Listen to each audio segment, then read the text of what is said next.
जय श्री राधे कृष्णा। राधे राधे। समस्त देशवासियों को निर्जला एकादशी, भीमसेनी एकादशी की बहुत बहुत हार्दिक बधाई एवं अनंत शुभकामनाएं। भगवान श्री लक्ष्मी नारायण का आशीर्वाद आप सभी के जीवन पर सदा सर्वदा बना रहे। प्रिय भक्तगणों, आज की इस वीडियो में हम ज्येष्ठ माह के शुक्ल पक्ष की निर्जला एकादशी के विषय में बात करेंगे। आज हम आपका भ्रम दूर करेंगे कि आपको निर्जला एकादशी व्रत कब रखना है, 17 जून या फिर 18 जून को। लेकिन वीडियो को पूरा देखिएगा, तभी आपकी कंफ्यूजन दूर होगी।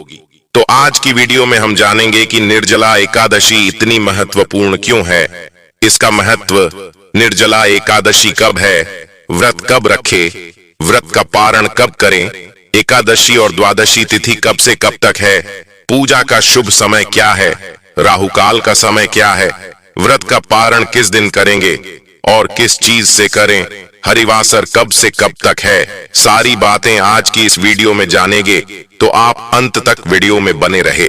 नमस्कार दोस्तों, स्वागत है आप सभी का एक बार फिर से आपके पसंदीदा चैनल हिंदू रिलीजियस टेल्स में। दोस्तों, वीडियो शुरू करने से पहले एक बार पूरी श्रद्धा के साथ कमेंट सेक्शन में लिखें, जय श्री हरि विष्णु।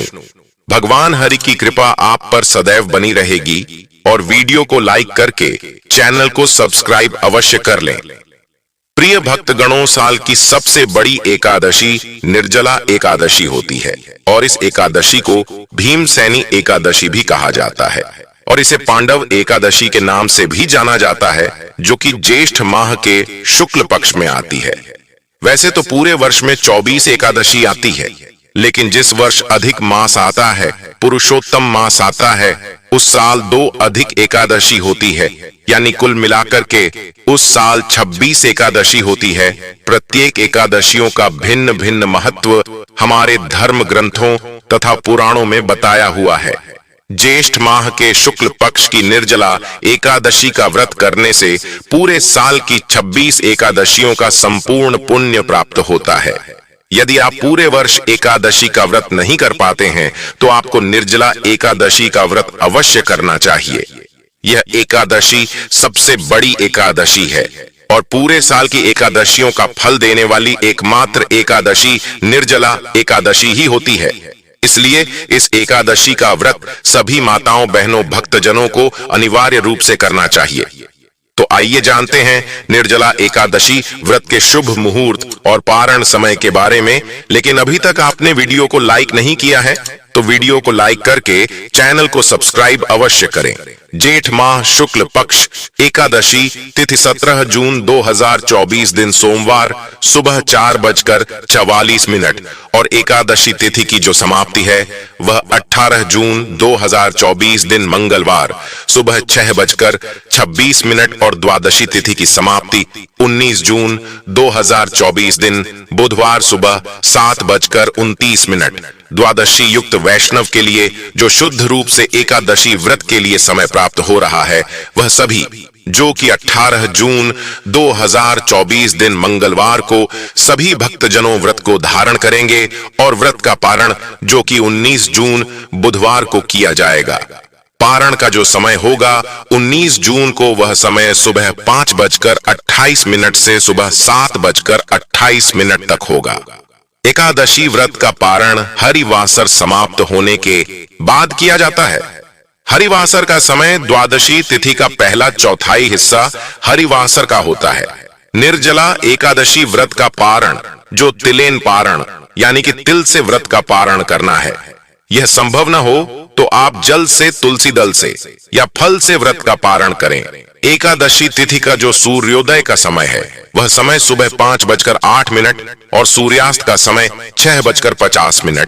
ब्रह्म मुहूर्त का समय होगा, वह समय सुबह 4:03 से सुबह 4:43 तक होगा। योग जो शिव योग होगा, रात्रि 9:39 तक, उसके बाद सिद्ध योग होगा। 18 जून को जो कि त्रिपुष्कर योग बन रहा है, जो कि दोपहर 3:56 से शुरू होकर के अगले दिन सुबह 5:24 तक होगा।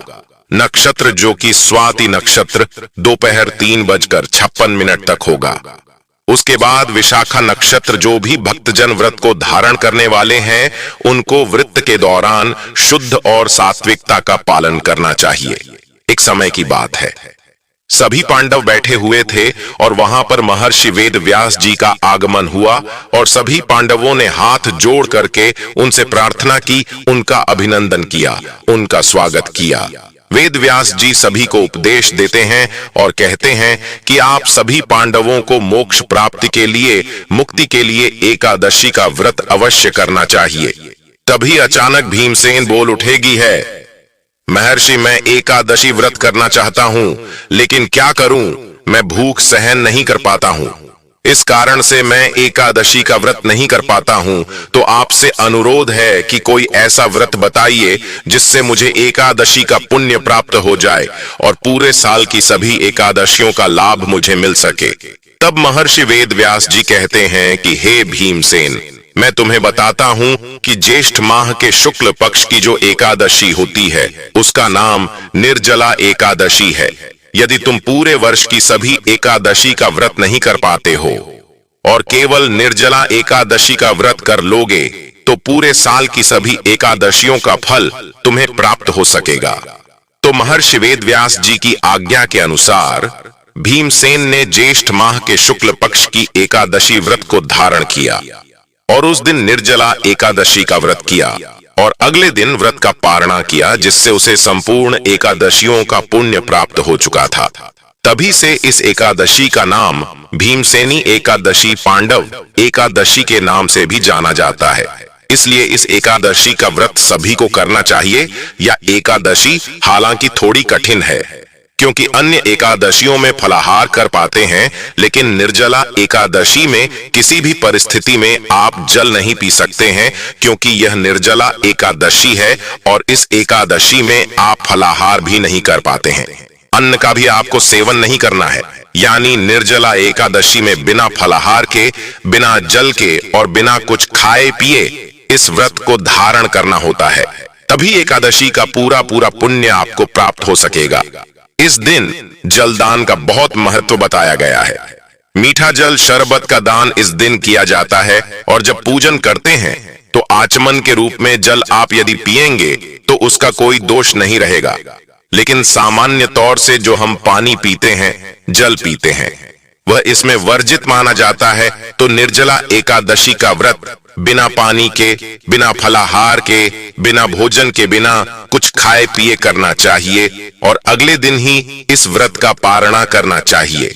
वैसे तो यह कहा गया है कि प्रातःकालीन बेला में जब आप संकल्प करते हैं उसके पहले आप चाहे तो थोड़ा सा जलपान कर सकते हैं, इसका कोई दोस्त नहीं है। लेकिन जैसे ही आप व्रत का संकल्प करेंगे उसके बाद से लेकर के अगले दिन पारणा तक आपको जल नहीं पीना चाहिए। हालांकि आपके स्वास्थ्य में यदि कोई कमजोरी है, आपके शरीर में कोई बीमारी है या आपका शरीर ऐसा कठिन व्रत करने का सामर्थ्य नहीं रखता है, तो आप जल पी करके, फलाहार करके भी निर्जला एकादशी का व्रत कर सकते हैं, क्योंकि श्रद्धा और भक्ति और विश्वास के साथ किए गए व्रत का पूरा पूरा पुण्य प्राप्त होता है और मनुष्य का प्रथम कर्तव्य होता है शरीर की रक्षा करना। इसलिए आप कठिन व्रत करें, कठिन साधना करें, निर्जला व्रत करें, लेकिन अपने शरीर की रक्षा करते हुए यदि आप निर्जला निराहार व्रत करेंगे तो निश्चित तौर से प्रभु की आपके ऊपर भरपूर कृपा बनी रहेगी। निर्जला एकादशी के दिन कुंवारी कन्याएं, सौभाग्यवती माताएं बहनें या कल्याणी माताएं बहनें, जिनको विधवा के रूप में माना जाता है, वह सभी इस व्रत को धारण कर सकते हैं और इस व्रत को जो धारण करता है उसको दशमी से लेकर के द्वादशी तक कुछ महत्वपूर्ण नियमों का पालन करना चाहिए। जैसे आप 18 जून 2024 के दिन निर्जला एकादशी भीमसेनी एकादशी का व्रत रखेंगे तो आपको दशमी तिथि के नियम 17 मई 2024 को पालन करना चाहिए। दशमी तिथि के दिन एक समय भोजन करना है। दशमी तिथि के दिन ब्रह्मचर्य व्रत का पालन करना है। दशमी तिथि के दिन चावल नहीं खाना है, शहद नहीं खाना है, लहसुन, प्याज, मांस, मदिरा, अंडे, अभक्ष्य भक्षण का उपयोग बिल्कुल नहीं करना है तथा दशमी तिथि के दिन पराय अन्न या दूसरे के घर का भोजन भी आपको नहीं करना है। यदि किसी कारणवश आपको दूसरे के घर पर आए अन्न का भोजन करना पड़े तो इस हेतु आप प्रायश्चित के निमित्त कुछ नगद राशि किसी योग्य विद्वान ब्राह्मण को यदि दान कर देंगे तो आपको उसका दोष नहीं लगेगा। और निर्जला एकादशी यानी 18 मई 2024 को सुबह जल्दी उठे, ब्रह्म मुहूर्त में स्नान कर लीजिए और स्नान करने के बाद शुद्ध पवित्र धुले हुए कपड़े पहन लीजिए, मस्तक पर तिलक लगा लीजिए, क्योंकि जब हम भगवान की पूजा अर्चना करते हैं, प्रभु की सेवा करते हैं, तो हमको अपने शरीर को सुंदर, सुगंधित और सुव्यवस्थित बनाकर ही भगवान की पूजा अर्चना और सेवा करनी चाहिए। उसके बाद आप व्रत का संकल्प धारण करें। संकल्प प्रत्येक प्राणी को धारण करना चाहिए। यदि आप निष्काम भाव से व्रत करते हैं, निष्काम का अर्थ होता है बिना किसी कामना के किए जाने वाले व्रत को निष्काम व्रत कहा जाता है। और यदि आप सकाम भाव से यानी कोई कामना लेकर के यदि निर्जला एकादशी का व्रत करेंगे तो आपको दोनों ही परिस्थिति में व्रत का संकल्प अवश्य धारण करना चाहिए। निर्जला एकादशी का व्रत करने से मनुष्य के अनंत जन्मों के पाप नष्ट हो जाते हैं तथा उनके जीवन की जो भी इच्छाएं होगी, मनोकामनाएं होंगी, वह अवश्य ही पूर्ण हो जाएगी और इस संसार में भौतिक और सांसारिक सुखों की उन्हें प्राप्ति होगी। निर्जला एकादशी के दिन तुलसी माता का पूजन करना चाहिए। तुलसी माता में जल भी चढ़ाना चाहिए तथा माताओं बहनों को सिर धोकर ही स्नान करके व्रत का आरंभ करना चाहिए। यदि आपके यहाँ एकादशी के दिन सिर धोने की परंपरा नहीं है तो आप दशमी के दिन सिर धोकर के स्नान कर लीजिए और एकादशी के दिन सामान्य स्नान करके व्रत आरंभ कर सकते हैं। निर्जला एकादशी के दिन गौ माता का पूजन अवश्य करें। गौ माता की सेवा करें और गौ माता को शुद्ध भोजन करवाएं। गौ माता को दाल, चावल, रोटी इत्यादि वस्तुओं खिला सकते हैं। इसका आपको बहुत पुण्य फल मिलेगा। और निर्जला एकादशी के दिन बिना जल के, बिना फलाहार के व्रत धारण किया जाता है, लेकिन आपका शरीर भी साथ नहीं देता है, तो आप गाय का दूध या गाय के दूध से बनी वस्तु का उपयोग कर सकते हैं। फल भी उपयोग कर सकते हैं और ऐसे वैसे तो फलाहार के रूप में आम का फल विशेष माना गया है, तो आम के फल का उपयोग कर सकते हैं। मीठे जल का शरबत का भी आप इस दिन उपयोग कर सकते हैं। लेकिन निर्जला निराहार यदि आपने संकल्प लिया है तो आपको जल नहीं पीना है, कुछ भी खाना पीना नहीं है और कठिन साधना के साथ एकादशी के सूर्योदय से लेकर के अगले दिन यानी द्वादशी के सूर्योदय तक निर्जला निराहार व्रत को आपको धारण करना चाहिए। एकादशी के दिन आपको दाढ़ी कटिंग शेविंग नहीं करवाना है, नाखून नहीं काटना है, शरीर के अंग के कोई भी बाल काटना अथवा कटवाना नहीं चाहिए। ब्रह्मचर्य व्रत का पालन भी आपको इस दिन करना चाहिए। यदि माताएं बहनें मासिक धर्म पीरियड की व्यवस्था में रहती हैं तो उनको भी व्रत अवश्य करना चाहिए।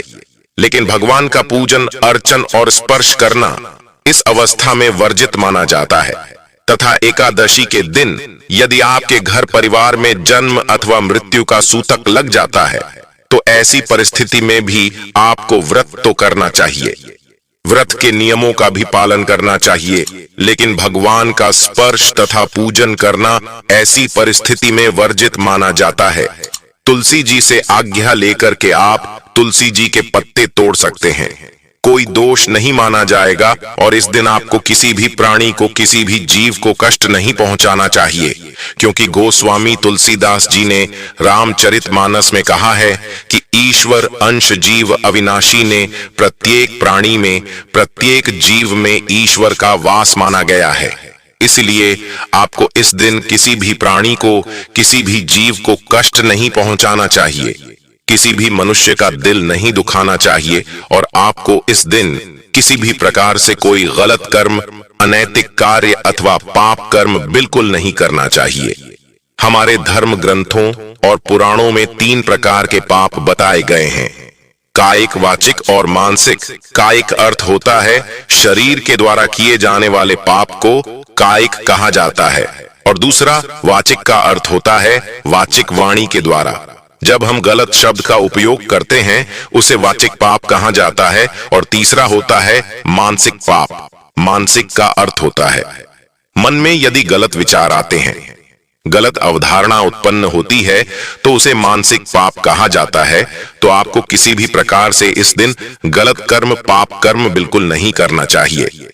अधिक से अधिक इस दिन आपको भगवान का भजन कीर्तन करना चाहिए, भगवान नाम का उच्चारण करना चाहिए। कलयुग में जितना अधिक हो सके उतना प्रभु का नाम उच्चारण करें, भगवान के पवित्र स्तोत्रों का पठन पाठन करें, भजन करें, कीर्तन करें। क्योंकि अन्य युगों में कठिन साधना से, तपस्या से ईश्वर की प्राप्ति होती थी, लेकिन कल युग में सबसे सरल यदि कोई कार्य है, भक्ति का सबसे सरल यदि कोई मार्ग है तो वह नाम जाप है। और आपको एकादशी के दिन भगवान के पवित्र मंत्रों का भी जाप करना चाहिए। ओम नमो भगवते वासुदेवाय नमः, यह 12 अक्षर मंत्र का जाप करें, या श्री कृष्णम शरणम मम अक्षर मंत्र का जाप करें, श्री कृष्णाय नमः या अन्य कोई भी गुरु मंत्र या इष्ट मंत्र का यदि आप निर्जला एकादशी के दिन जाप करेंगे, पाठ करेंगे तो आपको महान पुण्य फल की प्राप्ति हो सकेगी। और एकादशी के दिन में सोना वर्जित माना जाता है। रात्रि के समय जागरण करने का भी विधान है। यदि आप पूरी रात जाग करके भगवान का भजन कीर्तन करते हैं तो अति उत्तम रहेगा। लेकिन किसी कारणवश यदि आप पूरी रात्रि जागरण नहीं कर पाते हैं तो ऐसी अवस्था में जितना आपका सामर्थ्य हो, जितनी आपकी शक्ति हो, उतना जागरण करके आपको भगवान का भजन कीर्तन अवश्य करना चाहिए। और एकादशी व्रत वाले दिन निर्जला एकादशी व्रत कथा अवश्य करना चाहिए। व्रत कथा हमेशा ब्राह्मण के मुख से सुनना उत्तम होता है, क्योंकि जब हम ब्राह्मण के मुख से कथा का श्रवण करेंगे तो साक्षात श्री नारायण के मुख जैसा ही हमें कथा श्रवण करने का पुण्य फल प्राप्त हो सकेगा। और कथा सुनने के बाद ब्राह्मण को यथाशक्ति दक्षिणा प्रदान करें। और अगले दिन जब हम पारणा करते हैं उस समय ब्राह्मण को भोजन करवाने का विधान है। अन्नदान भी आप कर सकते हैं। वस्त्र दान, गोदान का भी बहुत अधिक पुण्य है। वैसे भी साल की सबसे बड़ी निर्जला एकादशी होती है और इस दिन जल से भरा हुआ कलश यानी मटके का दान करना बहुत शुभ माना गया है। इसी के साथ आम का फल भी इस दिन दान करना चाहिए। खरबूजे का दान भी आप कर सकते हैं। और इसके अलावा अन्य कोई भी वस्तु यदि आप एकादशी के दिन दान करते हैं तो आपको महान पुण्य फल प्राप्त होगा। लेकिन एकादशी के दिन दान नहीं कर पाते हैं तो आप द्वादशी के दिन भी दान कर सकते हैं। साथ ही एकादशी के दिन गौ दान करने का भी बहुत अधिक पुण्य है, क्योंकि गौ दान से बड़ा कोई भी दान नहीं होता है।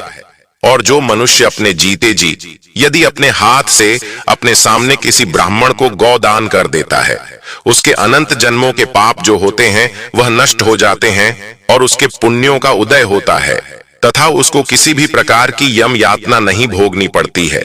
क्योंकि जब हम जाने अनजाने में गलत कर्म करके मृत्यु को प्राप्त होते हैं तो हमको नरक की भयंकर सजाओं को भोगना पड़ता है और वैतरणी में हमको पटका जाता है। ऐसे में यदि हम अपने सामने किसी ब्राह्मण को गौदान कर देते हैं तो हमको वैतरणी की सजा नहीं मिलेगी। यम यातना से हम बचे रहेंगे और हमें वैकुंठ लोक की प्राप्ति होगी।